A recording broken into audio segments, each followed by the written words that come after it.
ہماری زندگی میں زیادہ تر پریشانیاں نفسیاتی پریشانیاں ہیں۔ ہر وقت انسان سوچ سوچ کے اپنے آپ کو اندر سے کھوکھلا کر رہا ہے۔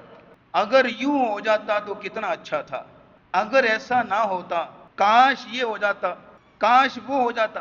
یہ اگر اور کاش دن رات سوچ کے یہ اپنے آپ کو بیماریاں لگا رہے ہیں۔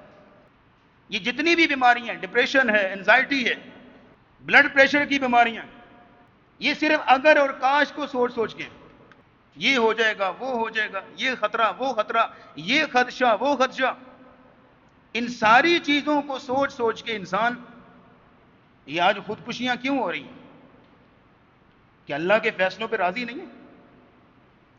بلڈ پریشر کی بیماریاں ہیں، دماغی مریض، دماغ کی شریانیں پھٹ رہی ہیں سوچ کے، کیوں؟ اللہ کی تقسیم پہ راضی نہیں، اللہ کے فیصلوں پہ راضی نہیں۔ اگر اللہ کے فیصلوں پہ راضی ہو تو یہ بیماریاں تو نہ لگیں۔ یہ سوچ کے انسان دن رات جو ہے وہ اپنا ہی خون جب کم کر رہا ہے، یہ کیفیت تو نہ بنے۔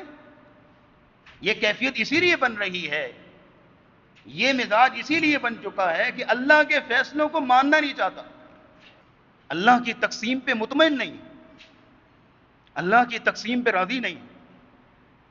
وہ حدیث نبی اسلام کی جامع ترمذی میں فرمایا وَرْضَ بِمَا قَسَمَ اللَّهُ لَكَ تَكُنْ أَغْنَى النَّاسِ، راضی ہو جا بما قسم اللہ لک، جو اللہ نے تیرے لیے تقسیم کر دیا ہے، جو اللہ نے تجھے دے دیا ہے، جو تیرے لیے تقسیم ہو چکا ہے، اس پر راضی ہو جا، خوش ہو جا، مطمئن رہ۔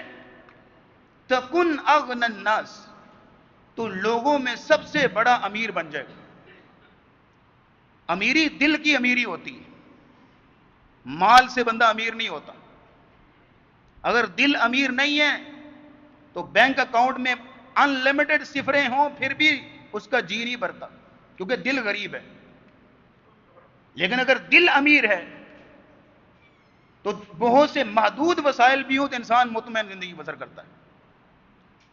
فرمایا کہ اللہ کے فیصلوں پہ راضی ہو جائے گا تو تکن اغنى الناس، تو دنیا میں سب سے بڑا غنی اور سب سے بڑا امیر بن جائے گا۔ تیری ساری پریشانیاں ختم ہو جائیں گی، تیرے سارے دکھ ختم ہو جائیں گے۔ اور آج ہماری صورتحال کچھ اسی طرح کی ہے کہ دیکھیں پریشانی کس بات کی ہے؟ یہ ڈریم تھا پورا نہیں ہوا، یہ خواہش تھی پوری نہیں ہوئی، یہ چاہتے تھے وہ ملا نہیں، یہ کمانا چاہتے تھے کما نہیں سکے، یہ بنانا چاہتے تھے بنا نہیں سکے۔ ارے ہم کوئی چیز چاہتے ہیں، کوئی ڈریم ہے، کوئی خواب ہے، کوئی خواہش ہے، وہ نہیں پورا ہوا، یہ کوئی انوکھی بات ہی نہیں ہے، یہ کوئی انہونی بات ہی نہیں ہے، یہ تو معمول ہے زندگی کا، یہ تو یوزل ہے، یہ تو ہوتا رہتا ہے۔ ہر انسان کی ہر خواہش پوری تو نہیں ہوتی نا۔ اگر ہر انسان کی ہر خواہش پوری ہونے لگے اور آپ میں سے ہر شخص اپنی خواہش لکھے، میں یہ بھی چاہتا ہوں زندگی میں، یہ بھی چاہتا ہوں، تو ہزاروں خواہشیں ایسی کہ ہر خواہش پہ دم نکلے۔ ہر خواہش اس کی ایسی ہے کہ اس کو پورا کرنے میں پوری زندگی پہ اس کو کھپانا پڑے تو وہ بھی کم ہے، اتنی خواہشیں انسان کی۔ تو جو چیز انسان چاہتا ہے نہیں ملی، یہ تو معمولی بات ہے، لیکن اس معمولی بات کو انسان حسرت کا ذریعہ بناتا ہے، افسوس کا ذریعہ بناتا ہے، اور اپنے آپ کو اس دکھ میں شریک کر لیتا ہے کہ یہ چیز میں کر نہیں پایا، یہ چیز میں کما نہیں پایا۔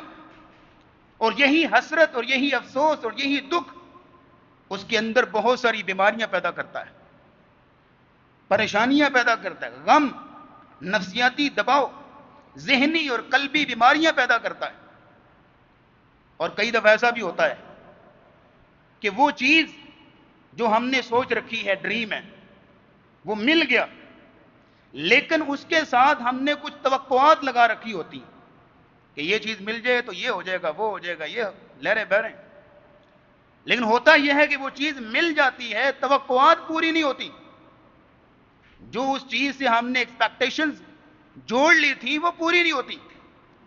تو نتیجہ کیا نکلتا ہے؟ خواہش پوری ہو کے بھی انسان مطمئن نہیں ہوتا،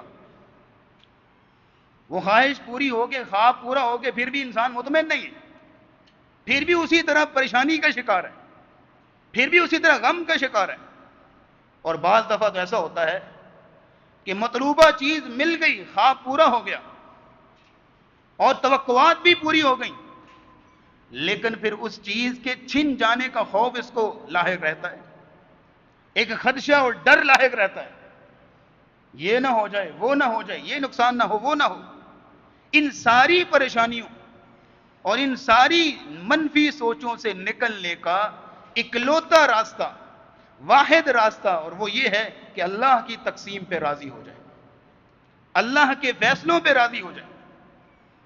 ان تمام حالتوں میں ایک ہی نسخہ انسان کے پاس، اللہ کے فیصلے کے مطابق کچھ مل گیا پھر بھی راضی ہو، اگر اللہ کے فیصلے کے مطابق کچھ نہیں ملا پھر بھی راضی اور مطمئن رہے کہ میرے رب کا فیصلہ، وہ نہیں چاہتا کوئی بات نہیں،